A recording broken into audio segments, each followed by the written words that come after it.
Last week, the relationship between Barry and Iris was put on a pedestal, but in the comics there was another one just as high, Ralph and Sue. Ralph Dibny, the Elongated Man, is a personal favorite, and as such the beginning of this episode was not a happy one for me. Welcome to the heart of the stories we tell. My name is Rob, and tonight I will be reviewing Episode 4 of Season 4, Elongated Journey into Mystery. We get a much better idea this week about what happened exactly when Barry ran out of the Speed Force, the dark matter creating the villains. I'm still not 100% on the whole idea that Mad Thinker could have planned all this. We also spend a lot of time in relationship zones between what's going on with Joe, what's going on with Barry and Iris, and of course Cisco and Gypsy are definitely a big selling point of the episode. But because of that, I really expected Sue. I have to be honest. This episode kind of annoyed me at the beginning because everything I love about Elongated Man just seemed to not be there. However, by the end of the episode, in true Flash fashion, I did feel like, at least partially, this was Elongated Man, and that it would build into the character I really loved. And the Flash does really well at turning these things around. And no, Plastic Man is not the same as Elongated Man. They are very different. For those of you that don't know what I do here, I take apart stories, the hows and the whys of storytelling, plus reviewing in general stories how they go about.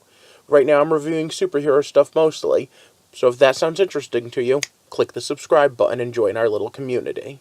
For now, let's throw this up there and get started. So once again, it's stop. Spoiler time. We don't get much about Speed Force in this.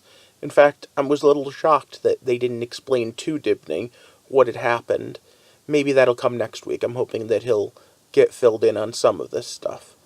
We also get some pretty cool moments where he gets to use his powers, and it looked like they were mostly digital instead of a physical effect. Not that I mind that, but overall, I think that we could have done at least a little bit more physical effect. The episode itself I would grade as a mid-grade episode. What we really are focusing on is the mystery of the new metas. And there's part of me that says that this would have been a great reason to bring world-famous detective Ralph Dibny and Sue Dibny into town. But instead they decided to go with making him a crooked cop. And I'm not quite sure how I feel about that. I guess he's getting treated better than Wally, who got put on a bus. But let's start with the subplot. So, Vibe and Gypsy have been dating for a while. I guess they're sleeping together already. And boom, Daddy comes for a visit. And Daddy's pissed. And wants to hunt Cisco. And I really liked what Harry's advice to him was. The idea that, hey, you have another superpower. You're super intelligent. What is it with the Harrys and being good at relationship advice when they're so bad at relationships in general?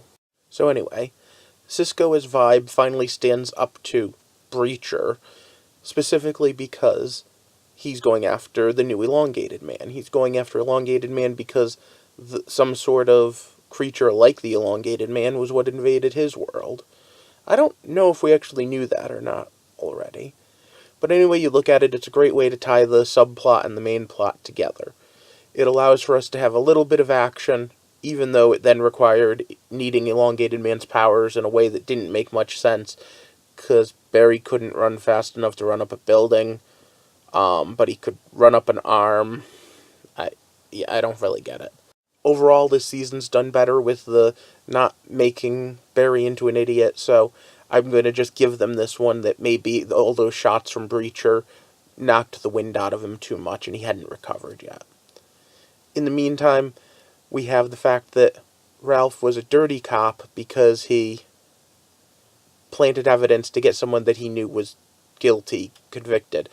And we did get an actual very nice thing about what I've been complaining about since Season 1.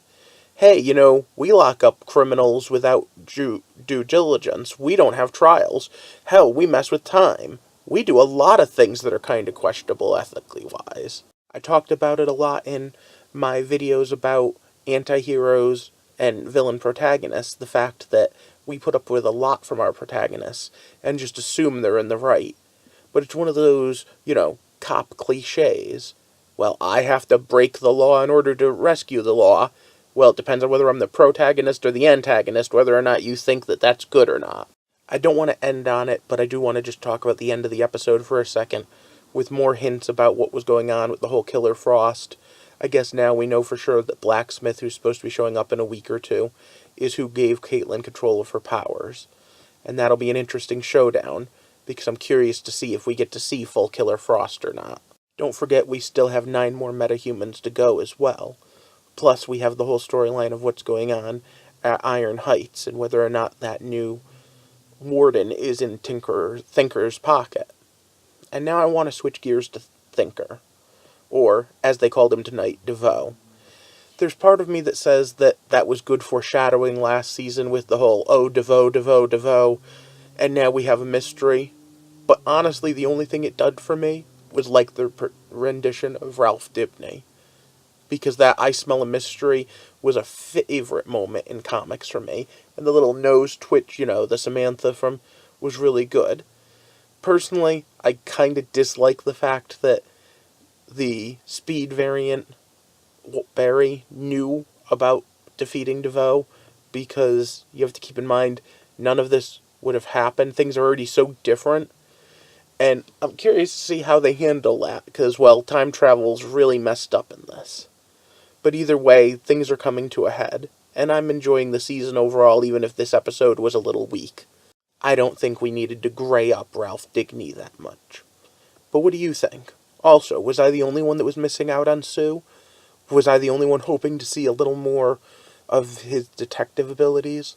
And was I the only one that still doesn't understand why we give out cigars as congratulations for babies, but then they can't smoke them? Okay, whatever. Alright, so, you know the drill. If you like what I have to say, give me a thumbs up and share this video. And of course, if this is your first time here, click that subscribe button and enable alerts. I want to build a community, one where we can talk about these shows, the hows, the whys, and all of that. And to be honest, so far the episodes of the Berlantiverse this year have not been my highest rated. So if you're interested in me continuing this, give me some comments or a thumbs up, just to know you're out there. For now, I hope you have a good night, and thank you for walking with me through the heart of The Flash, as one of the stories we tell.